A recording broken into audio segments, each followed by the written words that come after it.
저는 오늘 그 어느 목사님의 간증을 소개해 드리는 것으로 말씀을 시작하려고 합니다. 지금은 이 목사님께서 너무나 많은 사람들에게 인격적으로 존경을 받으시고 아주 훌륭한 목사님이 되셨는데, 이분이 그 목사가 되기 이전에 그 30대 때 참 그 방탕하던 때가 있었던 것 같습니다. 그래서 이제 늘 그 술을 끼고 살고 화투, 노름 이런 걸 가까이 하고 살았는데, 술을 마셨다 그러면은 밤 늦게 집에 들어가곤 했는데요. 이제 어느 날입니다. 그날도 술이 곤드레 만드레가 돼가지고 밤 늦게까지 술을 마시다가 새벽 2시쯤이나 돼가지고 이제 겨우 이제 집으로 들어왔습니다.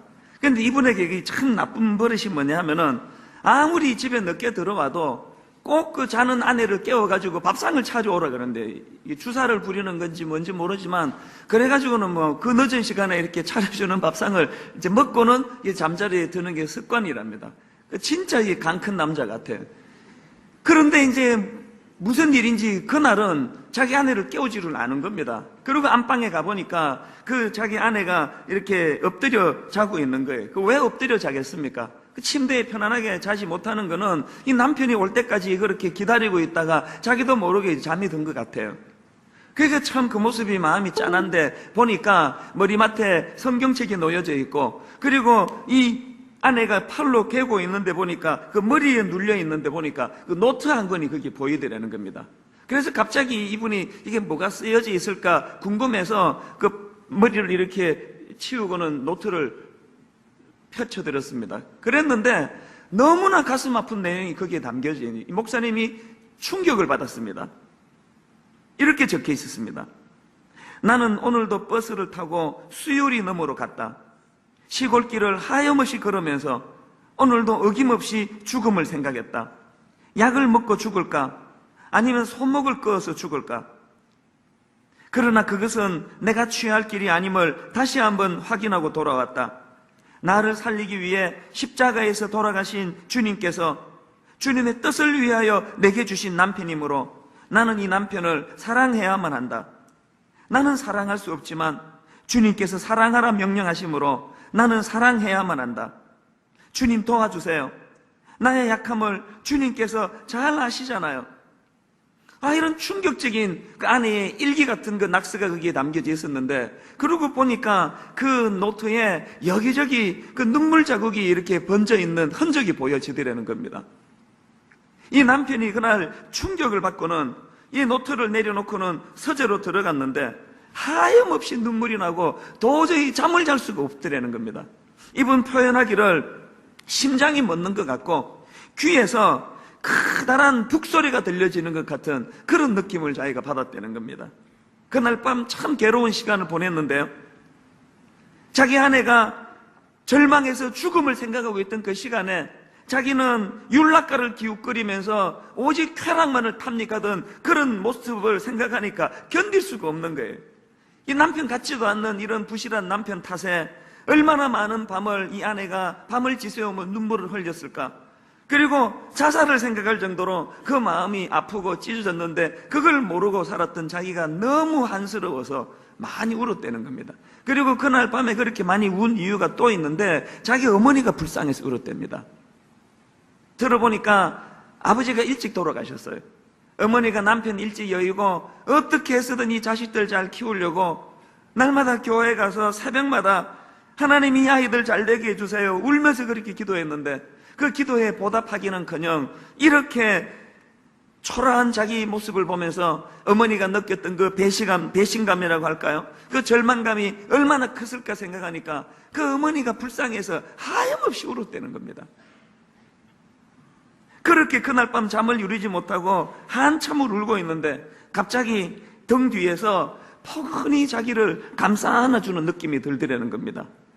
자기 생각에 인기척에 그 잠자던 자기 아내가 깨가지고 울고 있으니까 자기를 이렇게 격려해 주나 보다. 그리고 뒤를 돌아다 봤더니 아무도 없더라는 겁니다.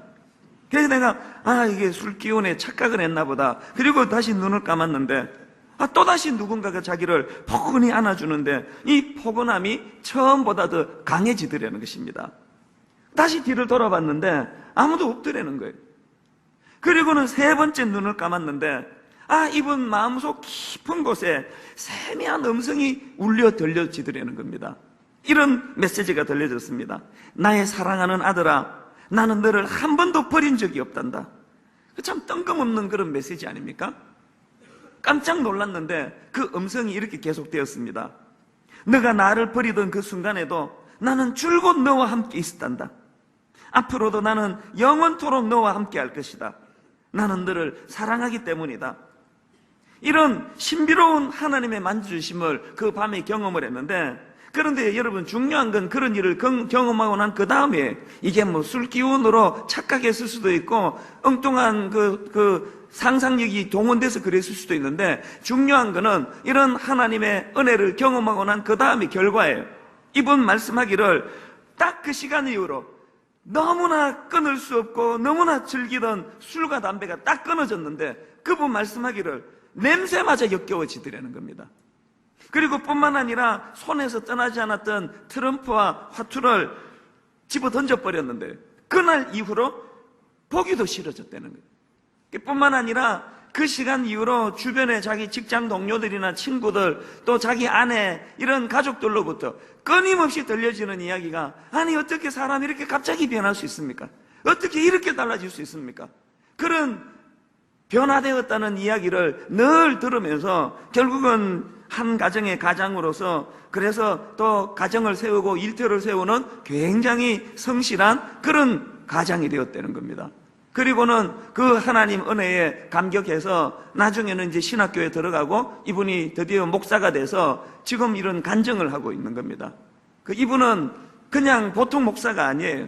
얼마나 인격이 훌륭하고 얼마나 삶이 깨끗하고 탐욕적이지 않고 욕심이 없고 그런지 너무나 많은 사람들이 존경하는 그런 목회자가 됐다는 겁니다. 저는 이분의 간증문을 읽으면서 창세기 28장 16절 말씀이 생각이 났습니다. 야곱이 잠이 깨어 이르되 여호와께서 과연 여기 계시거늘 내가 알지 못하였도다. 모태신앙에서 자란 사람이 야곱 아닙니까?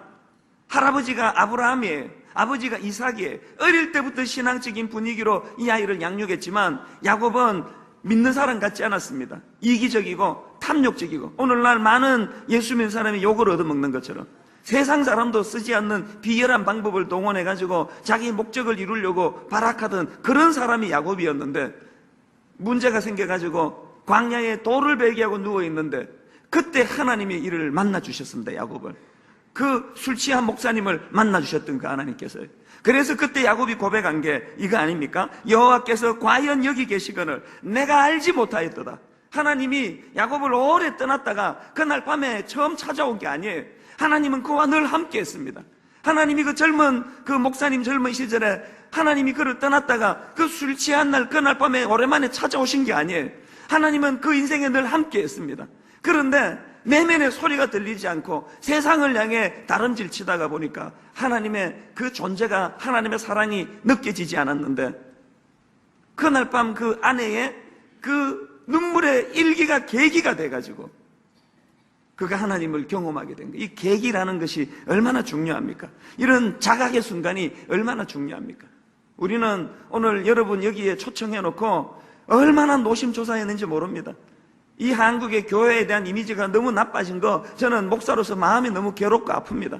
우리가 잘못 제대로 살아가지고 너무나 하나님에 대한 잘못된 인식이 들어가 있는 여러분을 초청해놓고 정말 우리는 최선을 다해서 여러분들을 잘 섬기기를 원합니다. 그러면서 목사인 제 입장에서 오늘 여기 초청받아 오신 분들에게 있어서 그 생애에 그 술 취한 그 남편이 아내의 노트 보면서 자각한 것처럼, 야곱이 돌을 베기하고 누워있던 그 초라한 밤에 그가 하나님을 자각한 것처럼, 오늘 우리가 드리는 이 애씀이, 이 예배가 초청받아 오신 분들에게 자각의 통로로 쓰여지기를 원합니다.